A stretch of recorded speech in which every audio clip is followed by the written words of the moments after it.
Hi అండి. ఇది వచ్చేసి మగ్గం వర్క్ అండి. నేనైతే ఇప్పటి వరకు చూడలేదు. ఈ వర్క్ అనేది చాలా నీట్ ఫినిషింగ్ తో ఉందండి. బ్యాక్ సైడ్ అయితే అస్సలు హైలైట్ అనమాట. బ్యాక్ సైడ్ అండ్ హ్యాండ్స్ కి చాలా హైలైట్ గా ఇచ్చారనమాట. ఇక్కడ ఫ్రంట్ సైడ్ అనేది చూడండి, అంటే ఫ్రంట్ వచ్చేసి ఇలా వచ్చేస్తుంది నెక్ అనేది.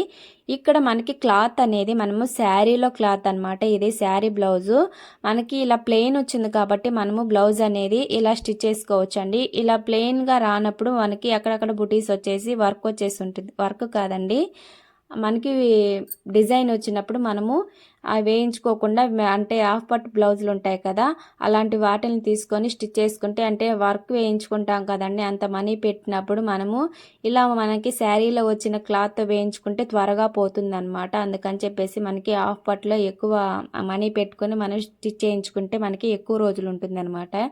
ఇది వచ్చేసి బ్యాక్ సైడ్ చూడండి, చాలా నీట్ ఫినిషింగ్తో ఉంది కదండి. ఇప్పుడు ట్రెండింగ్లో ఉన్న నెక్ డిజైన్ అనమాట. ఆ నెక్ డిజైన్ని ఇలా మగ్గం వర్క్తో డిజైన్ చేయించుకున్నారండి. చాలా బాగా నచ్చిందండి. ఇక్కడ మధ్యలో చూడండి ఇలా పికాక్ లాగా వచ్చేసింది. బ్యాక్ సైడ్ ఎలా వస్తుందో సేమ్ అలానే, హ్యాండ్స్ కూడా సేమ్ అలానే వచ్చేసి, బార్డర్ వచ్చేసి కింద లక్కన్స్ వచ్చేస్తున్నాయండి. ఈ వర్క్ లో హైలైట్ ఏంటంటే ఇక్కడ రౌండ్ గా హ్యాండ్స్ అనేవి రౌండ్ గా కనపడుతుంది కదా, అక్కడ మధ్యలో వచ్చేసి పికాక్ వచ్చిందనమాట. కింద చూడండి లక్కన్స్ అనేవి వచ్చేస్తున్నాయి.